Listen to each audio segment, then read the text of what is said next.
हाय hi hello बच्चों। अभी हम लोगों ने पिछला जो इससे पहले का क्लास थी उसमें हम लोगों ने बात की थी एक बहुत ही बेसिक से वेव के बिहेवियर के बारे में हम लोग बात कर रहे थे कि वेव्स को हम कैसे रिप्रेजेंट करते हैं। है बहुत ही बेसिक चीज़ जो कि आप पहले से ही पढ़ते आ रहे हो फिजिक्स के कोर्सेज में लेकिन फिर भी इस पर्टिकुलर एक कॉन्सेप्चुअल बिल्डिंग को बनाने के इस पूरे मुहिम में थोड़ा सा उसको जानना ज़रूरी था। हम लोगों ने बात क्या की थी? हमने बात की थी कि अगर हम किसी वेव को रिप्रेजेंट कर रहे हैं एक पीरियोडिक बिहेवियर को शो करने के लिए, तो आपने मान लीजिए अपनी वेव को इस तरह से शो किया। आप ऐसे शो कर सकते हो। ये जो हाइट होती है, जिसे आप ये एक्सिस जो होती है डिस्प्लेसमेंट की होती है, और इसको हम एक्स में भी रिप्रेजेंट कर सकते हैं या टाइम में रिप्रेजेंट कर सकते हैं। उनके बारे में थोड़ी बात हुई थी। तो ये जो हाइट होती है this is called the amplitude. This is called the amplitude. एक तरह से मैक्सिमम डिस्प्लेसमेंट होता है।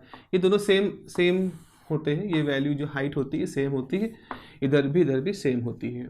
अच्छा, अब अगर आपने अपनी एक्सिस को x लिया है, इस तरह से लिया है, तो ये दिखा रहा है कि कोई सोर्स है जहाँ से वेव निकल रही है, और उस सोर्स जब वेव निकल रही है तो एक पूरा साइकिल कंप्लीट करने में, this is first half cycle, this is second half cycle, और यहाँ से यहाँ तक की जो दूरी है this is one complete cycle. तो एक कंप्लीट साइकिल पूरा करने में कितना समय लेता है, कितनी दूरी तय करता है, सॉरी, तो उसको हम वेवलेंथ कहते हैं। अब चूंकि वेव की बात हो रही है, वेव वेलोसिटी होती है भाई। वेव जब आप लेते हो तो मान लो वेव मूव कर रही है, वेव प्रोपोगेट कर रही है। तो जैसे एक वेव प्रोपोगेशन को हम एक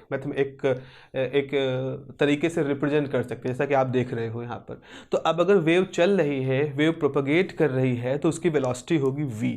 तो अगर हम x इस डिस्टेंस को v से डिवाइड कर दें, तो डिस्टेंस अपॉन वेलोसिटी जो होता है वो टाइम होता है। चूँकि हमारे पास फॉर्मूला क्या है, velocity is equal to distance upon time. तो अगर आपने इसको t कर दिया तो यहाँ v कर दोगे, x by v is the t। तो ठीक है, t हो जाता है। तो एक वेव जो v वेलोसिटी से चल रही है उसके लिए अगर हम इस तरह से बनाएं तो ये हो जाएगा टाइम, और ये वेव हमारी उसी हिसाब से रिप्रेजेंट हो जाएगी। अब जब हमारी वेव रिप्रेजेंट होगी तो इसमें ये जो दूरी होगी, क्योंकि एक्सिस t है, तो अब ये डिस्टेंस की नहीं होगी बल्कि इसको हम टाइम पीरियड कहते हैं। इसको हम टाइम पीरियड कहते हैं। दो तरीके से हम यहाँ पर लिख सकते हैं। तो अगर हमने t के ग्राफ में बनाया है तो दिस डिस्टेंस कंप्लीट वेव को निकलने में जितना समय लगता है that is the time period. और यहाँ पर अगर है तो इसको हम, इस डिस्टेंस को हम नाम देंगे वेवलेंथ। तो चाहे ये दूरी आप वेवलेंथ कह लो, चाहे ये दो कंसेक्यूटिव क्रस्ट के बीच की दूरी, चाहे अगर आगे बनाओगे तो जो कंसेक्यूटिव ट्रफ्स के बीच की दूरी, ये क्या कहलाएंगी, ये वेवलेंथ कहलाएंगी। अब जो हमारे पास ये हो जाता है तो हम एक टर्म और डिफाइन कर सकते हैं। एक टर्म हम और डिफाइन कर सकते हैं और उस टर्म का नाम है frequency. What do you mean by frequency? Frequency is the number of waves, number of oscillations. जैसे हम एक ऑसिलेशन कहते हैं, दिस इज वन ऑसिलेशन। तो नंबर ऑफ ऑसिलेशंस पर सेकेंड। फॉर एग्जाम्पल, अगर कोई सोर्स है जिससे वेव ऐसे निकल रही है, मान लो ये 1 सेकेंड का समय हुआ, हमको ये डायग्राम बनाने में 1 सेकेंड लगा मान ले, तो इस 1 सेकेंड में कितने ऑसिलेशन पूरे हुए? 1 2 3, ये 1 सॉरी ऐसे होगा, 1 2 3 4 5 6 7 8 और मान लो 9। तो हमने 9 ऑसिलेशंस पर सेकेंड यहाँ पर दिखाए हैं। इसको हम साइकिल पर सेकेंड कहते हैं, या हम कहते हैं 9 हर्ट्ज। तो हम कहेंगे कि इस सोर्स की जो फ्रिक्वेंसी है वो 9 हर्ट्ज है। नंबर ऑफ साइकिल पर सेकेंड इज द फ्रिक्वेंसी। तो फ्रिक्वेंसी के लिए आपको ये देखना पड़ेगा कि इस पूरे एक पर्टिकुलर टाइम के अंदर कितनी वेव्स यहाँ से एमिट आउट हो चुकी, कितनी वेव्स यहाँ से बाहर निकल चुकी हैं। तो अब ज़रा कुछ चीज़ें समझो। अगर हमें वेवलेंथ मेजर करना है, सो वेवलेंथ जो मेजर करना होता है वो क्या होता है, वो एक लेंथ से जुड़ा हुआ पैरामीटर है। लेंथ के साथ जुड़ा, इसलिए वेवलेंथ कहते हैं। तो वन कंप्लीट वेव की जो लेंथ होती है that is called the wavelength. अगर आप वर्ड से इसका अंदाज लगाना चाहें, so we need some kind of measuring device. इसके लिए हमें कुछ लेंथ मेजर, कोई हमें ऐसा प्रोब चाहिए जो कि लेंथ को मेजर कर सके। उसकी सहायता से हम वेवलेंथ का अंदाज लगाएंगे। दूसरा है, अगर हमें टाइम पीरियड निकालना है, तो time period is something, time period के लिए क्या चाहिए? टाइम पीरियड के लिए आपको एक घड़ी चाहिए, एक स्टॉप वॉच चाहिए, जिस स्टॉप क्लॉक या स्टॉप वॉच से आप टाइम निकाल सको कि भाई एक ऑसिलेशन हुआ कितना समय लगा।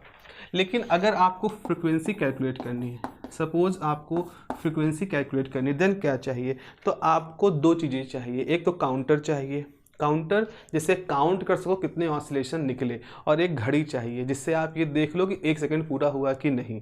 तो frequency is a little bit hybrid, little bit more demanding kind of thing, क्योंकि इसके लिए हमें दो चीज़ें काउंट करनी है। हमें ये भी देखते रहना है कि 1 सेकंड का समय बीत गया हो, और हमें ये भी देखना है कि उस 1 सेकंड में कितने ऑसिलेशंस पूरे हो चुके हैं। That is the frequency.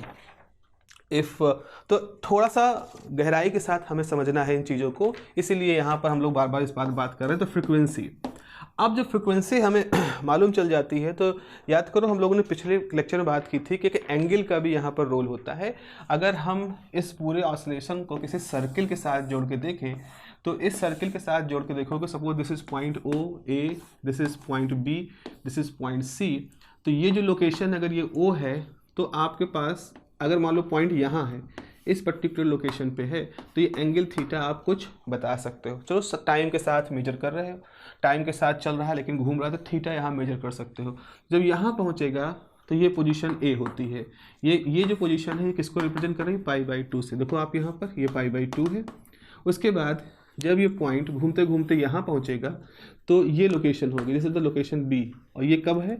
180 degree पर है, 180 डिग्री पर। वैसे ही जब आपका पार्टिकल यहाँ पहुँचेगा तो इसका मतलब पार्टिकल यहाँ पहुँच चुका है, 270 डिग्री है। और जब फिर से पार्टिकल अपनी पॉइंट O पे पहुँचेगा तो ये लोकेशन आ जाएगी, यानी 0 π/2 और 0 सॉरी ये 0, हाँ 0, और ये हो जाएगा 0 π/2, this is pi, this is 3 π/2 and this is 2 pi. इस तरह से हम एंगल को भी जोड़ सकते हैं। तो एक तो हम एंगल के साथ शो कर रहे हैं, एक एक्स के साथ शो कर रहे हैं, टाइम के साथ शो कर रहे हैं। तो इस तरह से हम कई तरीके से इन लोकेशंस को आइडेंटिफाई कर सकते हैं। अब हम यहाँ पर एक चीज़ और कैलकुलेट करने वाले, हम एक वर्ड, एक टर्म इस्तेमाल करने वाले हैं, एंगुलर फ्रिक्वेंसी। तो अभी आपको अगर लग रहा होगा कि सर ये 9th की चीज़ें आप क्यों पढ़ा रहे हैं, तो अब ज़रा समझना शुरू करें। हमने वेवलेंथ एक पैरामीटर डिफाइन किया, टाइम पीरियड एक पैरामीटर डिफाइन किया, हमने फ्रिक्वेंसी एक पैरामीटर डिफाइन किया। अब यहाँ पे एक चीज़ और दिखा दें, अगर हम फ्रिक्वेंसी, अब मैं इसको कहाँ लिखूँ? इसको मैं यहाँ लिख सकता हूँ। जैसे frequency is what? Frequency is number of oscillations पर सेकेंड। ये होता है नंबर ऑफ ऑसिलेशंस पर सेकेंड। टाइम पीरियड का मतलब क्या होता है? टाइम पीरियड का मतलब होता है time taken in one oscillation. एक ऑसिलेशन में कितना समय लगेगा, एक ऑसिलेशन करने में कितना समय लगेगा, टाइम पीरियड है।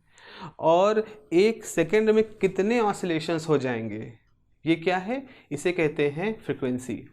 तो फ्रिक्वेंसी और टाइम पीरियड एक दूसरे का उल्टा है। खुद ही सोचो, अगर फ्रिक्वेंसी ज़्यादा है तो इसका मतलब 1 सेकेंड में जल्दी कई सारे ऑसिलेशंस हो जाएंगे। इसका मतलब है एक ऑसिलेशन लगने में एक ऑसिलेशन कंप्लीट होने में कम समय लग रहा है, तभी तो 1 सेकेंड में बहुत सारे ऑसिलेशन हो जा रहे हैं। देखो एग्जाम्पल के तौर पर समझो, जैसे मान लो हमारे पास ऐसे है, ये हमने बताया 1 सेकेंड में इतने ऑसिलेशन हो गए, यानी कि इस ऑसिलेशन को होने में बहुत कम समय लगा होगा। एक दूसरा केस है जहाँ 1 सेकेंड में इस तरह से ऑसिलेशन हो रहे हैं। तो आप खुद ही सोच रहे हो, 1 सेकेंड में अगर इस तरह से 2 ही ऑसिलेशन हो रहे हैं तो ऑसिलेशन धीमे धीमे हो रहे हैं, यानी समय ज़्यादा लग रहा है।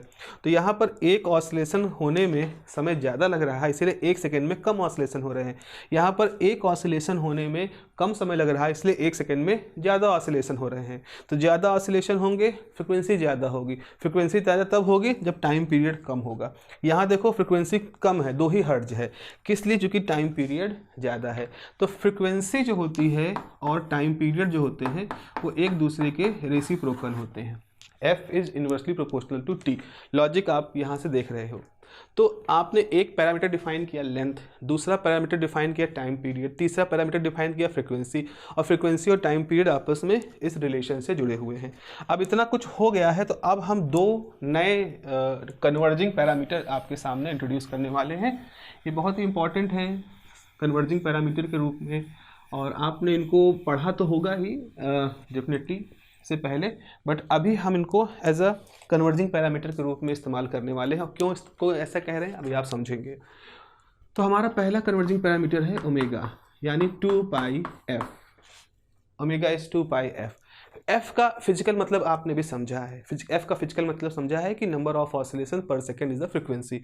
अब सवाल ये है कि ये तो कोई किसी वेव की प्रॉपर्टी है। मान लो 25 हर्ट्ज है तो है, 25 को 3.14 से मल्टीप्लाई कर दो पाई से, फिर उसको 2 से मल्टीप्लाई कर दो, तो फिर क्या हो जाएगा, ओमेगा आ जाएगा। तो ओमेगा और एफ में खाली ये 2 पाई का ही तो अंतर है, और 2 पाई तो कांस्टेंट है। तो क्या अगर हम किसी क्वांटिटी को मल्टीप्लाई कर दें किसी कांस्टेंट से, तो क्या कोई नई क्वांटिटी बन जाएगी? लॉजिक क्या है कि ऐसा तो है नहीं कि एक व्यक्ति है, जैसे एक व्यक्ति है, उस व्यक्ति को हमने पहना ओढ़ा करके खूब अच्छे से तैयार कर दिया, ठीक है, उसका अपीयरेंस थोड़ा सा मॉडिफाई हो गया, बट ऐसा नहीं है कि एक नया पर्सन बन गया, पर्सन तो वही है ना।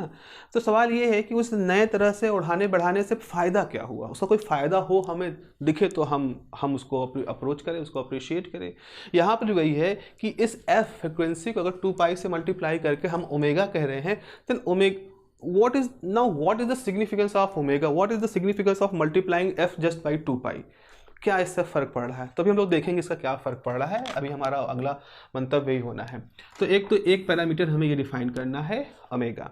दूसरा पैरामीटर हम डिफाइन कर सकते हैं के, जिसमें कि क्या करेंगे, हम 2 पाई से लेमडा को डिवाइड कर देंगे। अगेन लेमडा कुछ है, 1 बाई लेमडा भी उस हिसाब से आ जाता, लेकिन 1 बाई लेमडा को 2 पाई से मल्टीप्लाई कर दिया तो फिर खाली नंबर खेल हुआ है। जैसे यहाँ हमने f को मल्टीप्लाई कर दिया था किसी कांस्टेंट से, अब की बार हम लेमडा को किसी कांस्टेंट से डिवाइड कर दे रहे हैं, तो कुछ छोटी क्वांटिटी आ जाएगी भाई। अब लेमडा से डिवाइड हुआ, लेमडा छोटा है तो मतलब एक नंबर आ जाएगा। तो यहाँ सारा खेल हमारा कभी कांस्टेंट से मल्टीप्लाई करने से हो रहा है, कभी कांस्टेंट से डिवाइड करने से हो रहा है। बस हम अभी भी इस बारे में अवेयर नहीं हो पा रहे हैं ठीक से कि आखिर इनका मतलब क्या है, इस 2 पाई से मल्टीप्लाई और 2 पाई से डिवाइड करने का क्या मतलब हुआ है। तो चलिए ज़रा इसका मतलब समझते हैं। मतलब समझने के लिए हमें एक ग्राफ बनाना पड़ेगा। ग्राफ हमारा इस तरह का है, ये हमारा ग्राफ है। ये हमें मालूम है, this is the pi by 2, this is pi, this is 3 pi by 2 and this is 2 पाई। ये 4 पोजीशंस हैं और ये 0 है, ठीक है। और हमें मालूम है कि अगर टाइम की बात करें तो t है, ये t इज़ ये पूरा टाइम है जिसमें कि वेव 0 से 2 पाई तक का डिस्टेंस कवर कर लेती है। तो हम ये कहेंगे कि in time t the angle change in theta is 2 pi. t time में 2 पाई का चेंज हो जाता है। अब हम सोच रहे हैं कि t तो मान लो, अगर t मान लो 5 सेकेंड है, तो इसका मतलब है वेव जो वेव है वो 5 सेकंड में 0 से घूम के 2 पाई पे आ जाएगी। ऐसा कुछ है, 0 से घूम के 2 पाई पे आ जाएगी। कितना?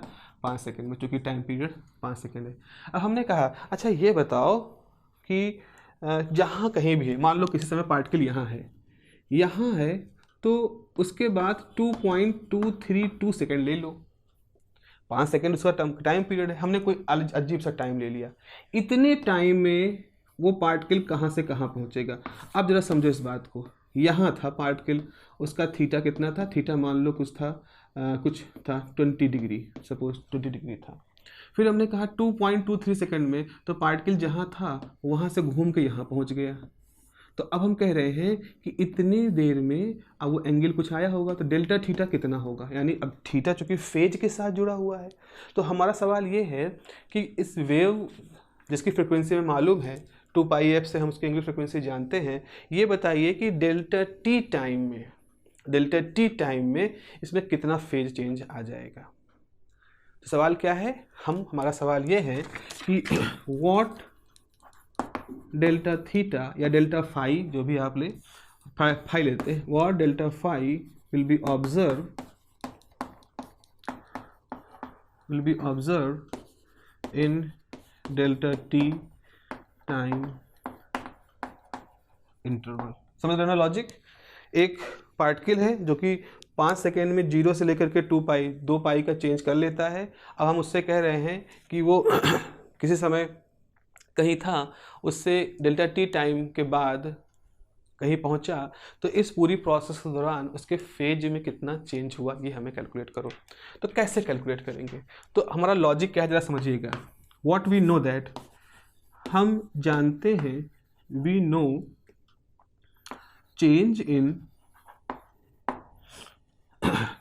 in 2 pi is observed in time t। ठीक है, तो टाइम t में 2 पाई का चेंज हो जाता है, यानी कि t सेकेंड में कितना चेंज हो जाता है? 2 पाई का। तो 1 सेकेंड में कितना चेंज हो जाएगा? 2 पाई बाई टी का। तो डेल्टा टी सेकेंड में कितना चेंज हो जाएगा? 2 pi by T into delta T. ये बेसिक अर्थमेटिक्स हमने पढ़ी है, यही लॉजिक है। तो टी सेकेंड यानी 5 सेकेंड में अगर पार्टिकल घूम करके अपनी जगह से शुरुआत की पोजीशन पे आ जाता है 5 सेकेंड में, तो 1 सेकेंड में वो कहाँ जाएगा? 1 सेकेंड में वो जहाँ चलेगा वहाँ से वो 2 पाई बाई टी एंगल का वहाँ तक पहुँचेगा। फिर डेल्टा टी सेकेंड जो कि आपको चाहिए, डेल्टा टी सेकेंड में कहाँ तक पहुँचेगा? तो डेल्टा टी सेकेंड के लिए 2 पाई बाई टी को डेल्टा टी से मल्टीप्लाई कर दो। अब हम यहाँ पर एक काम करने वाले हैं, ये करने वाले हैं कि डेल्टा टी को हम ऐसे ही रखेंगे और इसको लिख देंगे 2 पाई और इसको लिख देंगे एफ। तो हमारे लिए जो फेज चेंज है, डेल्टा फाई जो फेज चेंज है वो कितना आएगा? वो फेज चेंज आ जाएगा ओमेगा इंटू डेल्टा टी। तो डेल्टा फाई अगर आपको फेज चेंज निकालना है तो आप इस फॉर्मूले से निकाल देंगे। अब आपको यहाँ पर समझ में आ रहा होगा कि डेल्टा टी हमारे पास टाइम था मेजर करने वाला, जिसमें हम मेजर कर रहे थे। हमारी इच्छा थी कि इन 2.5 सेकेंड में पार्टिकल कहाँ पहुँचेगा, उसके फेज में कितना चेंज होगा। तो उसको करने के लिए आपको डेल्टा टी को ओमेगा से मल्टीप्लाई करना पड़ेगा। एफ से मल्टीप्लाई करने से फ़ायदा नहीं होगा। आपने देखा यहाँ पर इस पूरी प्रोसेस के दौरान एफ से मल्टीप्लाई करने से कुछ नहीं फ़ायदा, क्योंकि यहाँ 2 पाई नेचुरली आ रहा है, because this is a periodic function. तो इस वजह से आप ये देख रहे हो कि with the help of omega आप क्या कर सकते हो, अपनी टाइम जो कि आपकी रिक्वायरमेंट है उसकी इंफॉर्मेशन से हम चेंज इन फेज में इंफॉर्मेशन कन्वर्ट कर सकते हैं। तो इस समय हमने सिर्फ टाइम के साथ किया है और इस दौरान हमने ये माना है कि एक्स में चेंज हम नहीं देख रहे हैं। इस प्रोसेस के दौरान हम एक्स में चेंज यानी पोजीशन में चेंज नहीं देख रहे हैं। ये हमारा मकसद है यहाँ पर जो करने का। So now omega is what? Omega is a kind of parameter that converted the time information into the phase information. Time information को फेज इंफॉर्मेशन में कन्वर्ट करने का काम कर रहा है। ये है ओमेगा का सिग्निफिकेंस। तो अगर आप लॉजिक कह रहे थे कि सर सिर्फ एफ इज़ अ नंबर और उसको 2 पाई से मल्टीप्लाई करके ओमेगा मिल गया, हमें क्या खास मिला? तो हमें खास ये मिला कि हमें एक ऐसा पैरामीटर मिल गया ओमेगा जिसको अगर हम अपने टाइम इंटरवल से मल्टीप्लाई कर दें, then we can convert the whole information into the phase information. और ये फेज इन्फॉर्मेशन आने वाले समय में हमारे लिए बहुत ज़्यादा महत्वपूर्ण होने वाली है, क्योंकि अगर आप इलेक्ट्रिकल इंजीनियरिंग में हो तो आप फेजर डायग्राम पढ़ोगे। फेजर डायग्राम वेव के साथ अगर आप आने वाले समय में आपको अगर इलेक्ट्रोमैग्नेटिक थ्योरी पढ़नी है, आपको इलेक्ट्रिकल इंजीनियरिंग पढ़नी है, आपको एक्टिव सर्किटरी के बारे में जानना है, ट्रांसफार्मर की working, different type of electrical machines के बारे में पढ़ना है, then you have to understood the phasor diagram. Phase is very important, खासतौर पे इलेक्ट्रिकल इंजीनियर लोगों के लिए तो फेज बहुत ही इंपॉर्टेंट है। सो हम यहाँ पर वही बता रहे हैं, ये जो ऐसी चीज़ है जहाँ phase difference, phase interval, phase का कन्वर्जन, ये सब बहुत इंपॉर्टेंट रोल प्ले करता है। तो दिस इज़ वाई हम लोग यूज करते हैं ओमेगा को एज अ फेज कन्वर्टर। सो आप लिख सकते हैं यहाँ पर कि omega is a kind of time to phase converter parameter. तो यहाँ पर आप लिख सकते हो कि omega is what? Omega is like a time to phase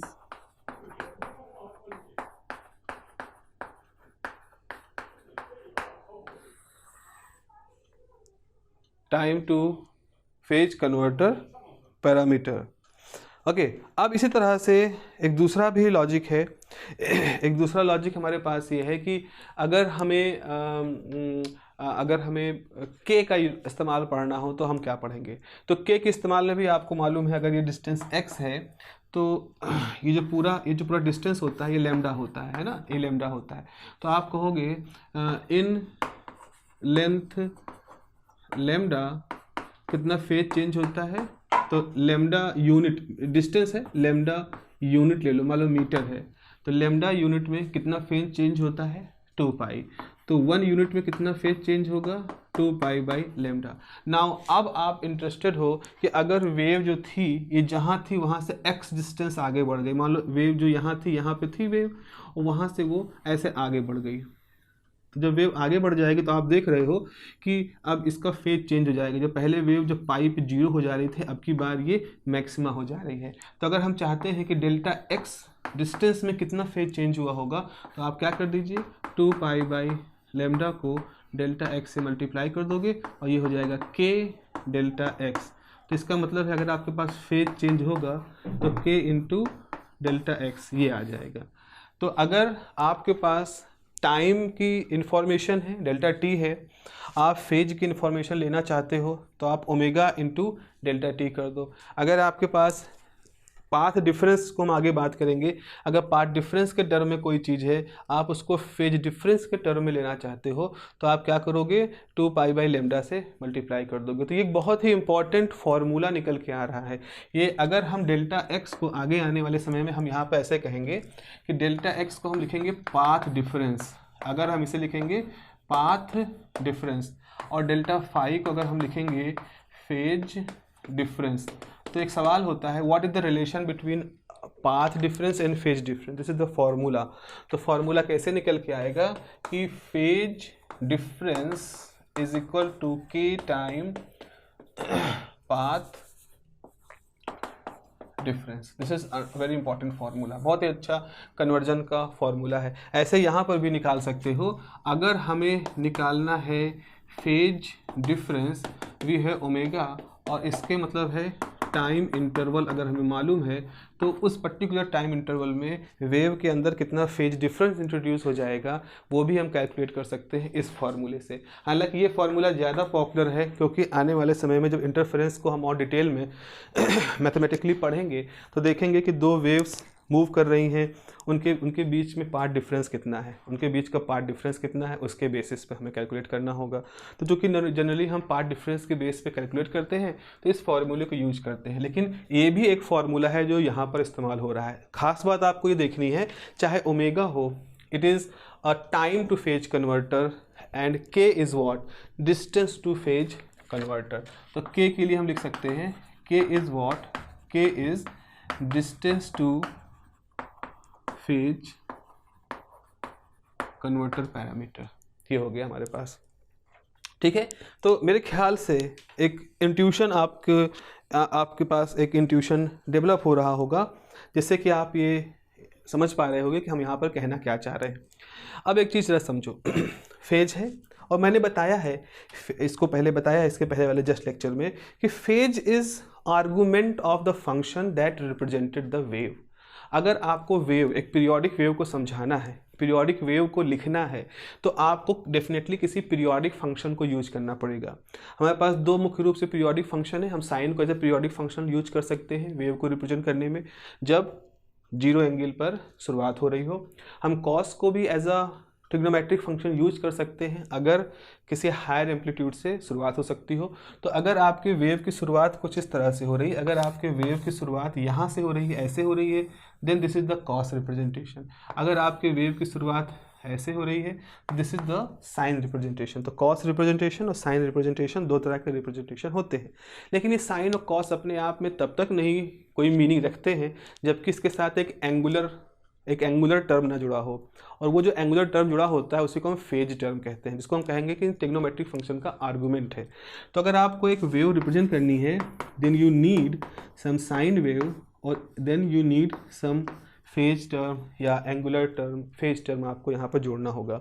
अब यहाँ फेज टर्म जोड़ सकते हो, फेज डिफरेंस जोड़ सकते हो, बहुत सारी चीज़ें हम जिनको इसको जगह पे लिख सकते हैं। अब जरा यहाँ पे देखो delta phi is equal to omega delta T है, तो हम एक लिख सकते हैं equation y is equal to a sine, suppose हमने डेल्टा फाई लिख दिया, हालांकि दो वेव के लिए ज़्यादा ही महत्वपूर्ण होता है। डेल्टा टी आपने कैसे लिखा था? डेल्टा टी लिखा था कोई टाइम टी और किसी इनिशियल टाइम का अंतर होगा। भाई टाइम कैसे नापते हो? टाइम नापते तरीका क्या है? जैसे आपके पास स्टॉप क्लॉक है, आपने उसको प्रेस किया, 0 उसमें पहले था, प्रेस किया, उसमें नंबर चलने शुरू हो गए। तो जब मोमेंट आपने प्रेस किया, वो जो वैल्यू थी वो t0 थी।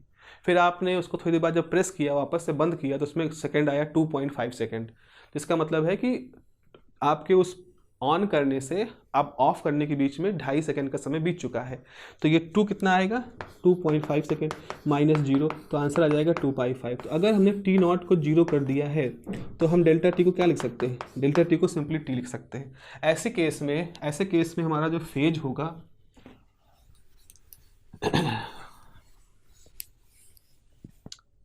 ऐसे केस में हमारा जो फेज होगा वो क्या लिखा जाएगा? Omega into T.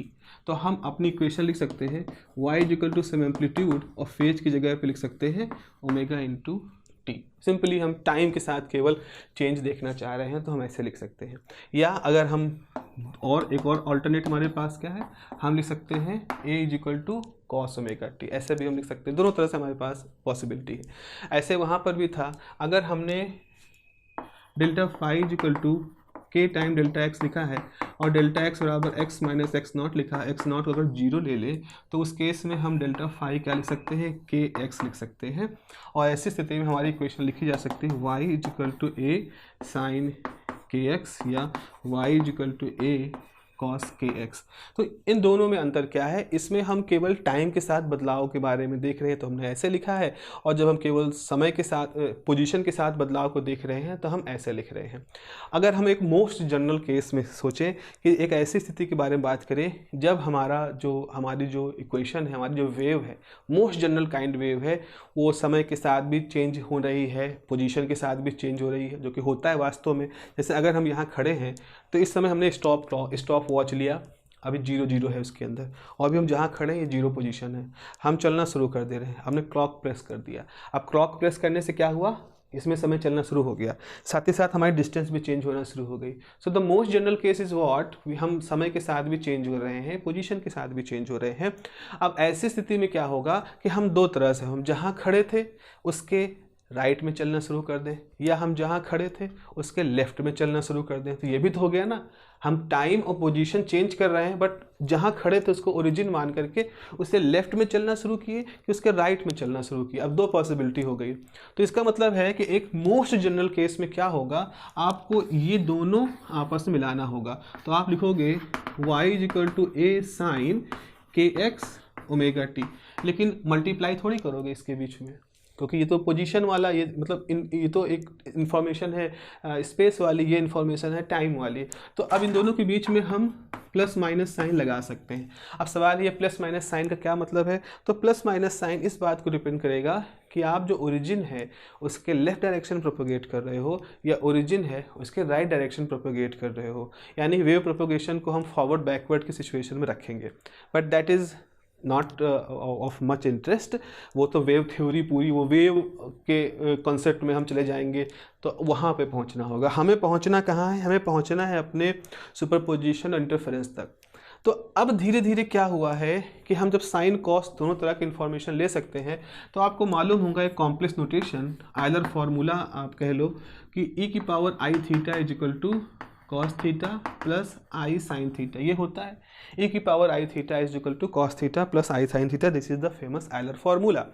अब अगर आप इसका रियल पार्ट ले लोगे, रियल पार्ट ऑफ e की पावर आई थीटा, इसका मतलब आप कॉस की जानकारी ले रहे हो, यानी कि आप ये सेकेंड वाला फॉर्म ले रहे हो। अगर आप इमेजिनरी पार्ट ऑफ e की पावर आई थीटा लोगे तो इसका मतलब है आप इस साइन वाले पार्ट को ले रहे हो, इसका मतलब इसकी बात कर रहे हो। लेकिन अगर आप e की पावर आई थीटा सब कुछ लेके चल रहे हो, इसका रियल नहीं मेंशन किया, इसका इमेजिनरी नहीं मेंशन किया, इसका मतलब है आप वेव की इन दोनों संभावनाओं को लेके चल रहे हो, मोस्ट जनरल केस। तो अगर किसी को कॉस की जानकारी चाहिए तो एक्सपोनेंशियल के टर्म में पूरी मैथमेटिक्स करे, उसका रियल पार्ट ले ले। किसी को इमेज साइन के बारे में जानकारी चाहिए, साइन के टर्म में जानकारी चाहिए तो ई की पावर लेके चले और बाद में उसका इमेजनरी पार्ट ले ले। तो सबसे अच्छा नोटेशन हम यही लिखेंगे कि हम मानेंगे कि हमारे पास वेव है y इज इक्वल टू ए ई की पावर आई ओमेगा टी। तो हम सबसे पहले टाइम के साथ वाला इस टर्म को लेके चल रहे, हम इसको नहीं लेके चल रहे हैं। ऐसा नहीं कोई हमारे सामने कोई बहुत बड़ा चैलेंज है, we are just using this term omega t. Theta की जगह पे हमने ओमेगा टी ले लिया कि हम टाइम के साथ कैसे वेव का बिहेवियर शो कर रहा है उसको हम देखना चाहते हैं। तो हमने अपने वेव को रिप्रेजेंट करने के लिए इस तरह का एक नोटेशन ले लिया, y इज इक्वल टू ए ई की पावर आई ओमेगा टी। ठीक है, ये हमारी एक इनिशियल पॉइंट हो गया। तो अगर अब हमें अगर हमें किसी वेव को मैथमेटिकली रिप्रेजेंट करना है, किसी वेव को मैथमेटिकली रिप्रेजेंट करना है ताकि हम उसको आगे मैथमेटिकली कुछ और उसके साथ काम कर सके, तो हम इस फॉर्मूले को यूज करेंगे। अब आते हैं लाइट के बारे में। लाइट के बारे में मैक्सवेल ने एक बहुत ही क्रांतिकारी बात बताई थी कि light is nothing but it is electromagnetic wave. Light is nothing but it is electromagnetic waves होती हैं। अब इलेक्ट्रोमैग्नेटिक वेव सिर्फ का एक बहुत लंबा चौड़ा स्पेक्ट्रम है। इलेक्ट्रोमैग्नेटिक वेव एक्सरे शुरू होती है, एक्सरे जिनकी वेवलेंथ 1 एंगस्ट्रॉम से 10 एंगस्ट्रॉम के बीच में होती है। आपको मालूम होना चाहिए 1 एंगस्ट्रॉम जो होता है वो 10⁻⁻10 मीटर होता है। एक्सरेज होती हैं, फिर उसके बाद डीप यूवी होती हैं, फिर अल्ट्रा वायलेट होती हैं, फिर वायलेट होती है, फिर इंडिगो होता है, फिर ब्लू होता है, ग्रीन येलो ऑरेंज रेड होता है, फिर इंफ्रा रेड होती है, फिर शॉर्ट मीडियम, फिर माइक्रोवेव आती है, मीडियम वेव आती है, शॉर्ट वेव आती है, मीडियम वेव, इस तरह से ये पूरा स्पेक्ट्रम तैयार होता है। तो हमारी आंखें सिर्फ इस रेंज के लिए सेंसिटिव हैं। करीब 4000 एंगस्ट्रॉम से लेकर के 7000 एंगस्ट्रॉम तक की जो डिस्टेंस है, वेवलेंथ में जो रेंज है, उसके लिए हम सेंसिटिव हैं और हम केवल इसी को ही लाइट कहते हैं। हमारे लिए लाइट का मतलब वो है जिसके लिए हमारा दिमाग सेंसिटिव है। लेकिन इलेक्ट्रोमैग्नेटिक स्पेक्ट्रम का मतलब है इस एक्सरे से लेकर के इन रेडियो वेव तक की पूरी जो वेवलेंथ रेंज है, that is the electromagnetic wave spectrum. तो आप खुद ही देख सकते हो कि हमारा जो हिस्सा है, हमारी आंखों की जो सेंसिटिविटी है, इस पूरे इलेक्ट्रोमैग्नेटिक स्पेक्ट्रम में केवल एक छोटे से हिस्से 4000 से 7000 तक है। आईआर के लिए हम सेंसिटिव नहीं, जबकि बहुत सारे जीव कीट पतंगे होते हैं जिनको आईआर समझ में आता है। अल्ट्रा वायलेट के लिए हम सेंसिटिव नहीं, बल्कि बहुत सारे ऐसे कीट पतंगे हैं जिनको अल्ट्रा वायलेट की सेंस होती है। इवन जो आपके सेंसर्स होते हैं, सिक्योरिटी सेंसर्स होते हैं, उनमें अल्ट्रा वायलेट कैमरे लगे होते हैं। जो नाइट विजन कैमरे होते हैं, जो थर्मल सेंसिंग कर सकते हैं, ऐसे कैमरे होते हैं, वो सब आईआर को भी कैच कर सकते हैं। तो इंसानों के अलावा ऐसे जीव हैं जिनकी जो रेंज है, आँखों के दिमाग की सेंसिटिविटी की रेंज है, वो हमारे रेड के आगे भी है और हमारे वायलेट से पहले की भी है। तो लाइट जो होती है वो इस रेंज को कहते हैं और वो इलेक्ट्रोमैग्नेटिक वेव है, इवन इलेक्ट्रोमैग्नेटिक स्पेक्ट्रम का एक पार्ट है। और ये जितनी वेव होती हैं, इन सबकी वेलोसिटी क्या होती है? इनकी वेलोसिटी c होती है। मैक्सवेल की थ्योरी ये कहती है कि चाहे आप अल्ट्रा वायलेट लो, चाहे एक्सरे लो, चाहे आईआर लो, इनको आप ऐसे रिप्रेजेंट कर सकते हो। एक ऐसी वेव जिसमें एक तरह कंपोनेंट होते हैं, सपोज ये इलेक्ट्रिक कंपोनेंट है, ये इलेक्ट्रिक वाइब्रेशन वाले कंपोनेंट हैं, और उसके परपेंडिकुलर जो होते हैं वो मैग्नेटिक वाइब्रेशन वाले कंपोनेंट होते हैं। और मैग्नेटिक वाइब्रेशन जो होता है वो हमेशा इलेक्ट्रिक वाइब्रेशन के परपेंडिकुलर होता है। तो हमारे पास दो तरह के वाइब्रेशन है, ई वाइब्रेशन और बी वाइब्रेशन। तो ई वाइब्रेशन इस तरह से हो रहे हैं, इस तरह, मतलब अगर ऐसे कहें इस तरह से इसको रिप्रेजेंट करने का तरीका है, but they are moving this, और ऐसे हो रहे हैं, इस तरह से हो रहे हैं। जो कुछ है नहीं, कोई पेन पेंसिल, ओके, जस्ट ये ई वाइब्रेशन है और ये दूसरा हाथ है, ये बी वाइब्रेशन है। तो ई ऐसे से हो रहा है, बी इस तरह से हो रहा है। तो एट अ टाइम क्या हो रहा है, ये ऐसे है, ये इधर गया, ये मैक्सिमम पहुंचा, इधर मैक्सिमम पहुंचा, फिर अगली बार ये इधर हुआ, ये 0 आया, ये घूम गया नीचे की तरफ और ये घूम गया ऐसे, ये हुआ। तो जब ई ऐसे हो रहा है तो बी ऐसे हो रहा है, जब ई ऊपर जा रहा है तो बी ऐसे जा रहा है। तो दिस इज सम, तो इस तरह से ई ऐसे वाइब्रेट कर रहा है, बी ऐसे से वाइब्रेट कर रहा है। तो हम कहेंगे कि अच्छा दो दो तरह के वाइब्रेशन, दो तरह की एनर्जी होती है, तो इसका मतलब है लाइट को अगर समझाना है तो हमें इलेक्ट्रिकल एनर्जी के भी बारे में बात करनी पड़ेगी और मैग्नेटिक एनर्जी के बारे में भी बात करनी पड़ेगी।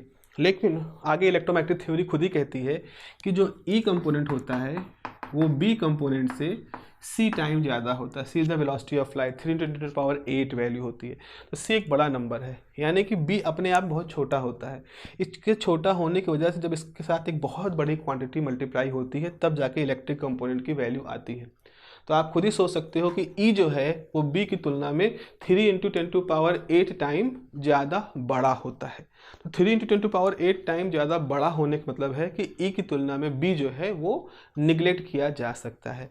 तो जब हम एक्चुअल में जब लाइट के साथ मैथमेटिक्स करते हैं तो हम इसका बी कंपोनेंट नहीं लिखते हैं। कोई पूछे क्यों नहीं लिखते हो, उसका कारण ये है कि ई की तुलना में बी जो है वो कितना हुआ, इकाई, दहाई, सैकड़ा, हज़ार, 10,000, लाख, 10 लाख, करोड़, 3 करोड़ गुना चूँकि छोटा होता है बी कंपोनेंट ई कंपोनेंट की तुलना में, इसीलिए हम जब मैथमेटिक्स करते हैं तो ई को ही यूज करते हैं, बी को हटा देते हैं।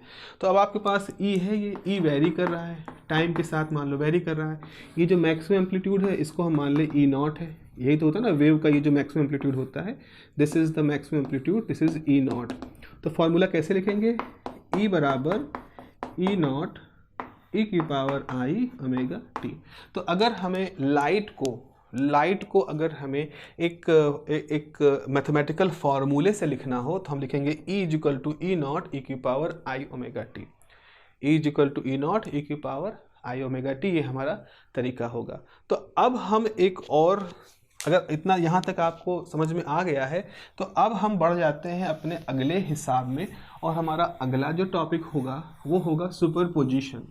तो लाइट के साथ एक बहुत खूबी क्या है, ये बड़ी ईश्वर की अनुकंपा है यहाँ पर कि प्रकाश जो होता है वो एक खास तरह का सिद्धांत फॉलो करता है, एक खास तरह के सिद्धांत के ऊपर आधारित है, और वो है सुपरपोजिशन प्रिंसिपल। वो होता है सुपरपोजिशन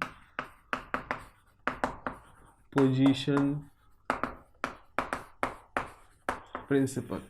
सुपरपोजिशन प्रिंसिपल का मतलब ये है, मतलब ऐसे समझ लो जैसे कि अगर मैं ये कहूँ कि अगर किसी जगह पर 3-4 लोग बैठे हैं तो इंसानियत प्रवृत्ति, मानव की प्रवृत्ति ये है कि बहुत जल्द वो 3-4 लोग आपस में मिल करके घुल मिल जाएंगे।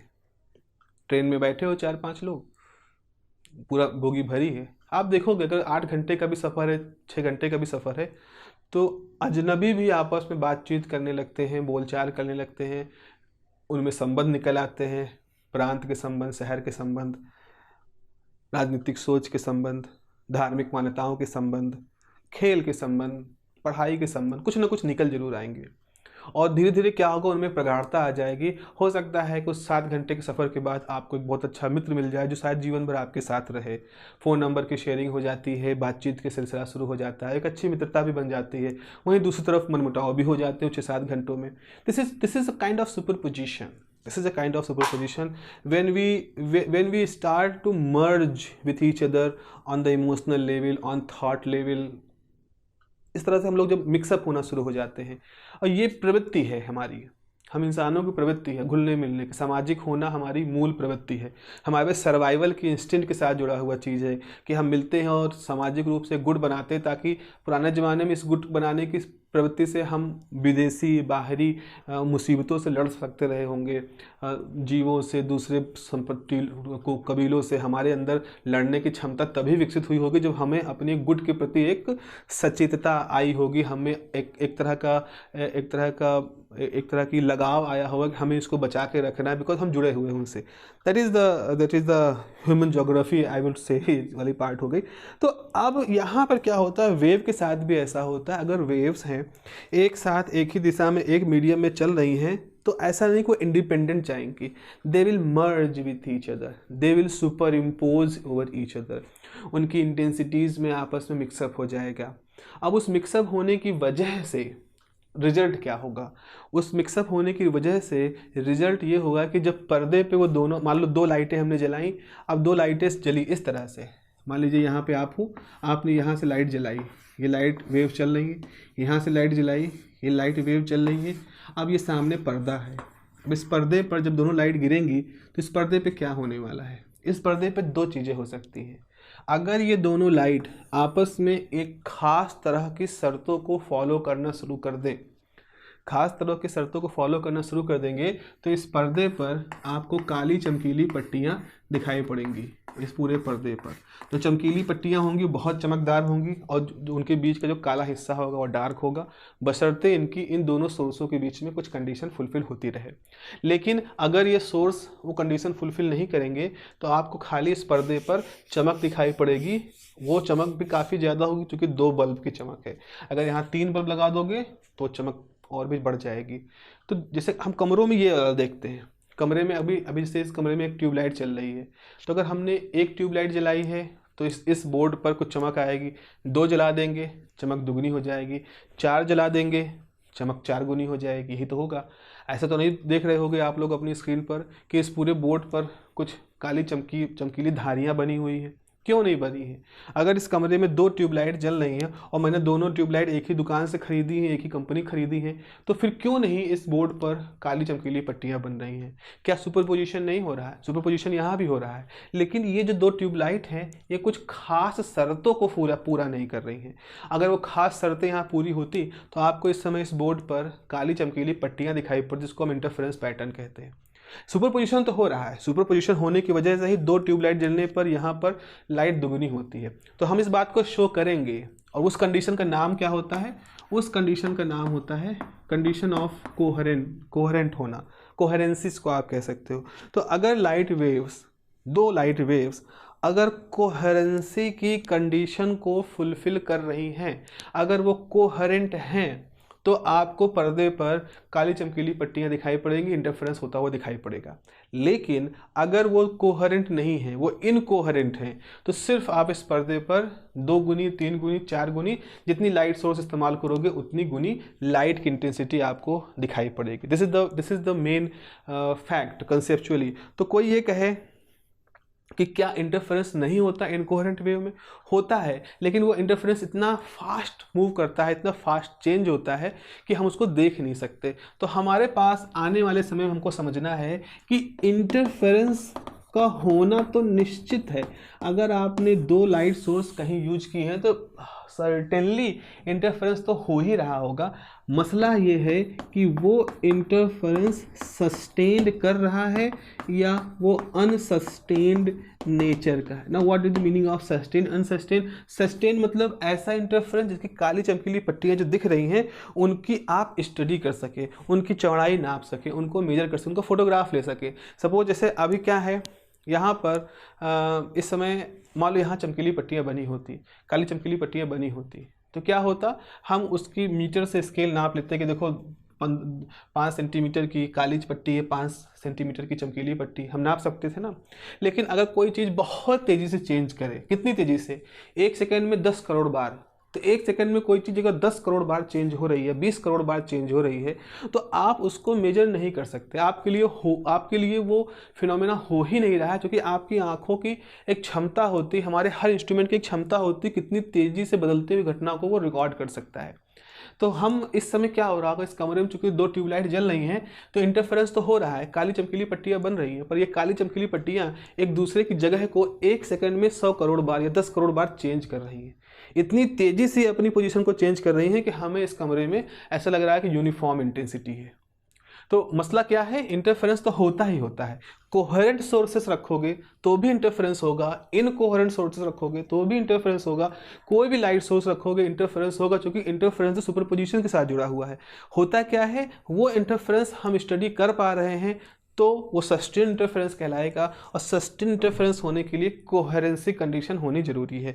अगर वो इंटरफेरेंस सस्टेन नहीं कर रहा है, तेज़ी से फ्लिप कर रहा है, इतनी तेज़ी से कि हम देख ही नहीं सकते, ना अपनी आंखों से देख सकते, ना दुनिया में मौजूद सबसे अच्छे इंस्ट्रूमेंट से देख सकते हैं, तो इसका मतलब वो इंटरफेरेंस कैसा है, अनसस्टेन इंटरफेरेंस है। This is the very important thing.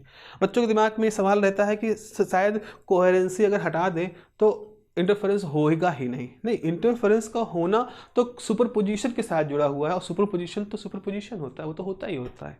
वो तो एक दूसरे की रीजन में जब वेव्स एंटर कर रही हैं उसकी वजह से हो रहा है, वो तो सर्टेन है। Okay, so in the next topic I will develop a mathematical structure, I will develop a mathematical formulation for the superposition principle. इसमें कुछ maximum intensity minimum intensity condition निकालेंगे by using this formula y is equal to E naught ई की power i omega t. Mathematical फार्मूले से करेंगे और फिर हम देखेंगे कि कैसे मैक्सिमम इंटेंसिटी मिनिमम इंटेंसिटी की बात होती है. जो मैंने कहा कोहेरेंसी इनकोहेरेंसी इसकी बात करेंगे और साथ ही साथ हम लोग वेव के इंटरफेरेंस के होने के लिए ज़रूरी जो शर्तें हैं उन शर्तों की भी बात आपके साथ करेंगे. तो वो चीज़ें हमको वहाँ पे करनी है. ठीक है, चलिए मिलते हैं अगली क्लास में. Have a nice day, take care, bye bye.